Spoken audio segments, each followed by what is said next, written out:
ભાગી રહ્યો છે, છુપાઈ રહ્યો છે કે પછી જલસા કરી રહ્યો છે? અને હવે આ બધી જ કાર્યવાહીની વચ્ચે કોઈ ચમરબંધીને છોડવામાં નહીં આવેના દાવા વચ્ચે સૌથી મોટી વાત સામે એ આવી છે કે કેટલાક બાબુઓ છે જે ખ્યાતિ હોસ્પિટલના ડોક્ટર કાર્તિક પટેલને બચાવવા માટે હવાતિયા મારી રહ્યા છે, આકાશ પાતાળ એક કરી રહ્યા છે અને એનો બોલતો પુરાવો પણ સામે આવ્યો છે. કારણ કે તપાસ કમિટીના એક ડોક્ટર સાથે, અધિકારી સાથે જ્યારે સંદેશ ન્યૂઝે વાત કરી તો ઘણા બધા ચોંકાવનારા ખુલાસા થયા છે.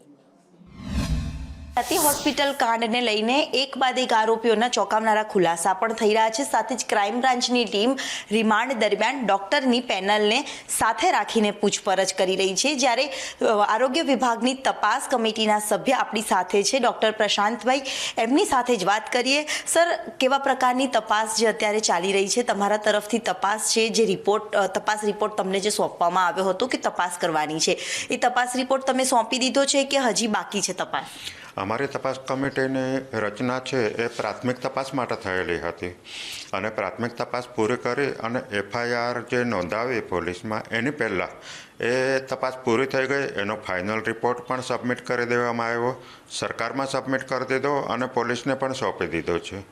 ત્યારબાદ આગળ તપાસ કરવા માટે અમને કોઈ અન્ય આદેશ મળ્યો નથી. અત્યારે તૈયાર થઈ ગયું હોઈ શકે અને ફૂલ ડિટેલ રિપોર્ટ કે જેમાં વિસેરાનું એનાલિસિસ અને કમ્પ્લીટ પેથોલોજીકલ એક્ઝામિનેશન, એને માટે ક્યારેક 2 થી 3 મહિના જેટલો સમય લાગતો હોય છે. આવા ડોક્ટરો સામે કેવા પ્રકારની ઠોસ કાર્યવાહી થવી જોઈએ જેના કારણે અન્ય તબીબોને જે લોકો ભગવાન માને છે તે હંમેશા માટે ભગવાન સ્વરૂપે જ જોવે?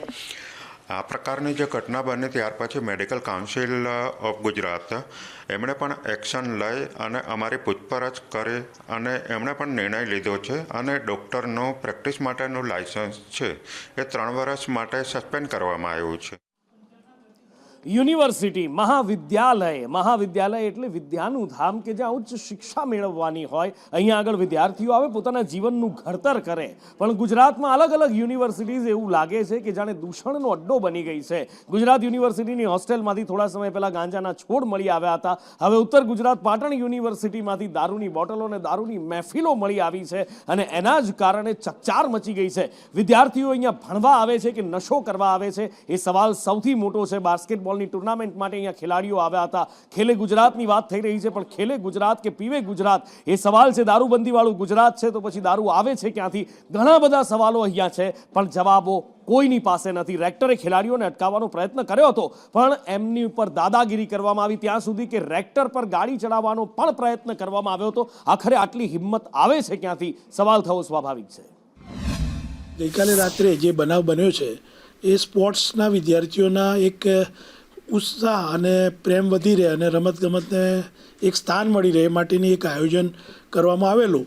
તેમાં આવું જે કૃત્ય થયું છે એ કૃત્યને યુનિવર્સિટી વખોડે છે અને આના ઉપર ગંભીરમાં ગંભીર પોલીસમાં જે કંઈક પણ ફરિયાદ સ્વરૂપે, લેબોરેટરી ટેસ્ટિંગ સ્વરૂપે અને સિક્યુરિટી સ્વરૂપે અને સીસીટીવીના ફૂટેજ સ્વરૂપે જે કંઈ કરવાનું થશે એ યુનિવર્સિટી કડકમાં કડક કરશે.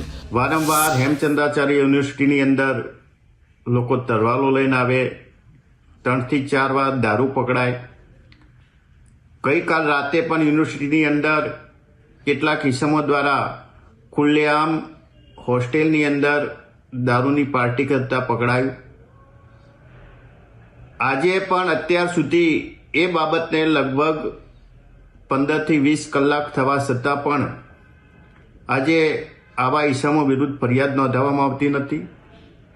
યુનિવર્સિટીની અંદર નવરાત્રિનો મહોત્સવ થાય તો કુલપતિ, રજિસ્ટ્રાર અને શિક્ષણ મંત્રી જાણે વિદ્યાર્થીઓ કોઈ મોટો ગુનો કરી દેતા હોય, દેશ વિરોધી કૃત્ય કરતા હોય એ રીતે પોલીસનો કાફલો ખડકી દે.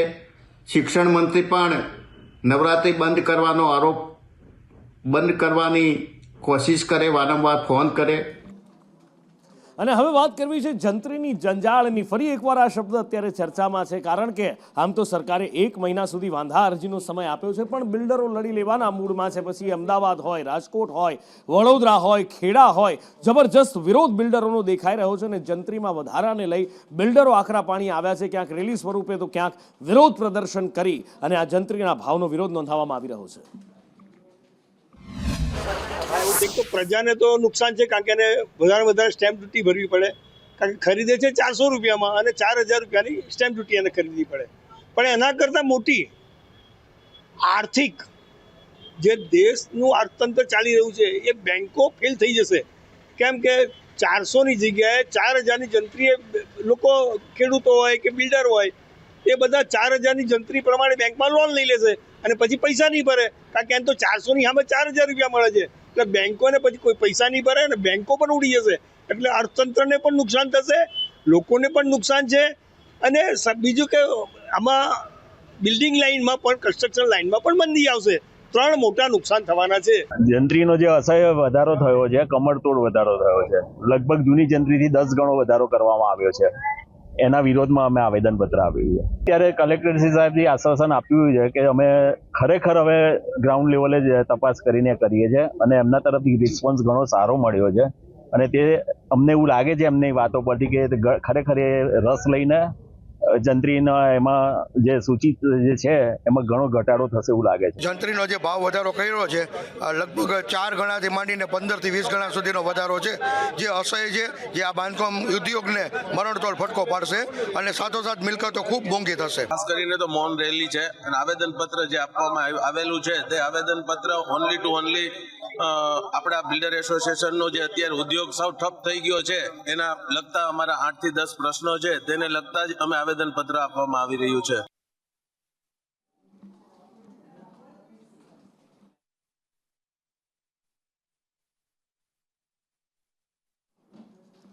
બે હજારની નોટ જ્યારે નવી આવી હતી નોટબંધી પછી, ત્યારે કેવો એનો એક આમ ચામ હતો, એક ચસ્કો હતો. લોકો 2000ની નોટની સાથે એ સેલ્ફી મૂકતા હતા, પણ એ નોટ હવે ગાયબ થઈ ગઈ છે. પણ રાજકોટમાં 2000ની નોટનો વિડીયો વાયરલ થયો છે અને એ મહેતા પેનના સંચાલકની સંદેશ ન્યૂઝ સાથે વાતચીત થઈ છે. જ્યુબિલી પાસે મહેતા પેનના સંચાલકનો આ વિડીયો વાયરલ થયો છે. કમિશન બદલે નોટ બદલાવી આપતા હોવાનો તેમણે સ્વીકાર કર્યો છે.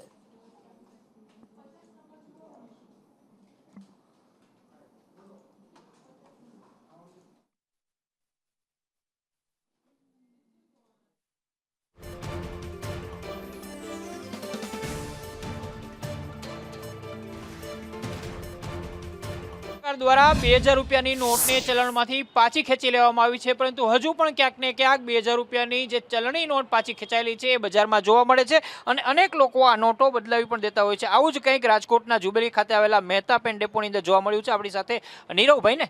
હા નીરવભાઈ, શું છે આખો મામલો? તમારી પાસે નોટ કોઈ બદલાવા આવે છે, બદલાવી દો છો? ઘણી કોઈની પાસે પડી હોય, એક બે નોટ પડી હોય એ બદલાવા આવે છે તો અમે બદલી આપીએ છીએ વ્યાજબી મહેતાણું લઈને. કેટલી નોટો બદલાવો છો, કઈ રીતે? એક બે જેની પાસે કોઈની પાસે ગરીબ માણસ પાસે બધા પાસે પડી રહી હોય છે તો એને બીજો કોઈ વિકલ્પ નથી હોતો, તેના માટે અહીંયા બદલાવા આવે છે. તમે કેટલું મહેનતાણું લ્યો છો? અમે 200 રૂપિયા લઈએ છીએ. તમે કઈ જગ્યાએ નોટને નાખો? અમે પાછા અમદાવાદ RBIના જે હોય ને એજન્ટ એને થ્રુ અમે મોકલી આપીએ, એવી રીતે ચાલે છે. આ તો RBI નું કામ છે, તમે કઈ રીતે કરી શકો? કોઈ ચલણી નોટને એક્સચેન્જ કઈ રીતે કરી શકો? એમાં શું છે કે RBI થી નિમાયેલા હોય ને અમે એને જ મોકલી દઈએ, અમને 50-60 રૂપિયા નોટે કમિશન. છેલ્લા ઘણા વર્ષોથી આપણી આંખોમાં એક સપનું આંજવામાં આવે છે ને એ સપનું છે ભ્રષ્ટાચાર મુક્ત ગુજરાતનું સપનું. પણ એ સપનું ક્યારેય સાકાર થશે કે કેમ, એના ઉપર હંમેશા એક મોટો પ્રશ્નાર્થ લાગતો આવે છે. અને જ્યારે એન્ટી કરપ્શન ડેની આજે વાત કરી રહ્યા હોઈએ ત્યારે 21 વિભાગમાં 12,000થી વધારે ફરિયાદો આવે. પ્રતિક પાસેથી જાણીએ કે શું આ સપનું ક્યારેય સાકાર થઈ શકશે કે કેમ, અને આંકડા જે કહી રહ્યા છે એ કેટલા ખોફનાક છે.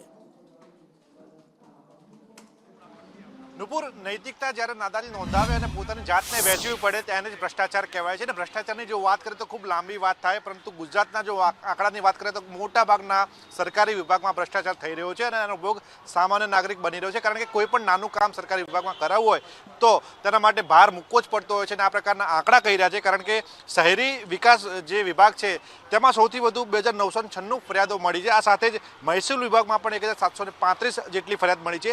પંચાયત વિભાગની જો વાત આવે તો 130 જેટલી ફરિયાદ મળી છે અને ગૃહ વિભાગમાં 1205 જેટલી ફરિયાદ મળી છે. ખૂબ ભ્રષ્ટાચારની જો વાત કરીએ તો ગુજરાતમાં લગભગ 90% જેટલા કેસો છે ભ્રષ્ટાચારના તે પેન્ડિંગ છે. ભલે એન્ટી કરપ્શન બ્યુરો કામગીરી કરી રહી હોય, નાના મોટા કેસ કરતા હોય, પરંતુ મોટાભાગના કેસો છે તે હજુ સુધી પેન્ડિંગ છે, જેના કારણે જે આરોપીઓ છે તે આરોપીઓ બિંદાસ રીતે ફરી રહ્યા છે અને લગભગ 21 વિભાગમાં 12,000 જેટલી ફરિયાદો અત્યાર સુધીમાં સત્તાવાર રીતે નોંધાવી છે. જોકે અનેક એવી ફરિયાદો હશે કે જ્યાં સુધી નોંધાઈ નથી અને આ જ કારણથી સૌ કોઈ એવી રાહ જોવે છે કે ક્યારે ગુજરાત છે તે ભ્રષ્ટાચાર મુક્ત થશે, કારણ કે ભ્રષ્ટાચાર થવાના કારણે સરકારી વિભાગમાં તમારે નાનામાં નાનું કામ કરાવવું હોય તો તેના માટે તમારું ખિસ્સું છે તે હળવું કરવું પડતું હોય છે અને આ જ કારણથી નાના લોકો જે હોય છે તે લોકો અનેક વખત ફરિયાદો કરતા છે, પરંતુ તેમની ફરિયાદનું નિવારણ આવતું નથી અને સરકારી બાબુઓ ભ્રષ્ટાચાર કરવામાં હંમેશા મસ્ત રહેતા હોય છે. વ્યાજખોરોનો ત્રાસ ઘટાડ્યો હોવાનો દાવો કરવામાં આવે છે, વ્યાજખોરો પર સકંજો કસ્યો હોવાનો દાવો કરવામાં આવે છે, લોક દરબારો કરવામાં આવ્યા છે, પણ તેમ છતાં આ વ્યાજખોરીનું વિષ ચક્ર છે કે જે ઘટવાનું નામ નથી લઈ રહ્યું. કેટલાય લોકો હજી પણ એમાં આ ખપ્પરમાં હોમાઈ રહ્યા છે અને આ સિલસિલો નથી અટકી રહ્યો. એની ભયાનક તાસીર, એની ભયાનક તસવીર કશ્યપ પાસેથી જાણીએ. વ્યાજખોરી ડામવા માટે થઈને સરકાર દ્વારા મોટા મોટા વાયદાઓ કરવામાં આવ્યા હતા અને કહેવામાં આવ્યું હતું કે પોલીસ દ્વારા આ મામલે કડક હાથે કામગીરી છે તે કરવામાં આવશે, પરંતુ અમદાવાદ શહેરના જે આંકડા સામે આવ્યા છે તે ખૂબ ચોંકાવનારા આંકડા છે. 328 અરજીઓ પોલીસને ગત એક વર્ષમાં મળી છે, તે પૈકી માત્ર ગણતરીની અરજીઓ ઉપર પોલીસ દ્વારા કામગીરી છે તે કરવામાં આવી છે અને જેમાં માત્ર 59 ફરિયાદો છે તે દાખલ કરવામાં આવી છે. છેલ્લા એક વર્ષની વાત કરીએ તો 7 લોકોએ જીવન ટૂંકાવ્યું છે આ વ્યાજખોરીના ખપ્પરમાં હોમાઈને, પરંતુ પોલીસ જે છે તે ઢીલી નીતિ હજી પણ દાખવી રહી છે. સૌથી વધારે અરજીઓ છે પોલીસને મળી હતી 39 અરજી, પરંતુ તે પૈકી માત્ર એક જ અરજી ઉપર પોલીસ દ્વારા ફરિયાદ છે તે દાખલ કરવામાં આવી છે, એટલે કે નહીવત કામગીરી છે તે આ મામલે પોલીસ દ્વારા કરાઈ રહી છે.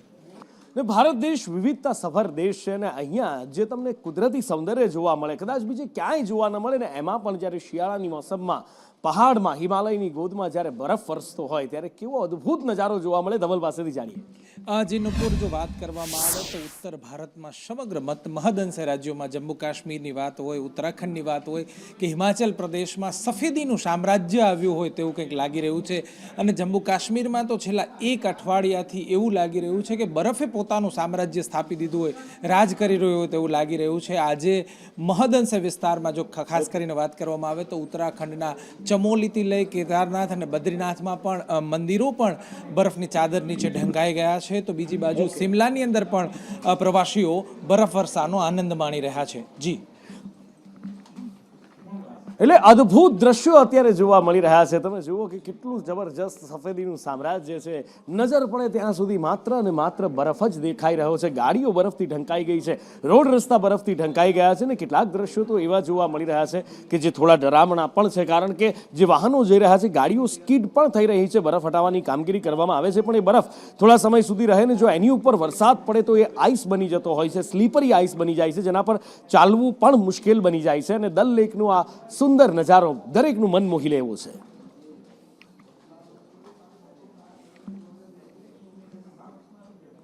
અને આ બધા વચ્ચે એક મોટા સમાચાર મળી રહ્યા છે. આરબીઆઈના ગવર્નરને લઈને આરબીઆઈના ગવર્નર સંજય મલ્હોત્રા આરબીઆઈના નવા ગવર્નર બનાવવામાં આવ્યા છે. નવા ગવર્નર સંજય મલ્હોત્રા આરબીઆઈના નવા ગવર્નર બન્યા છે.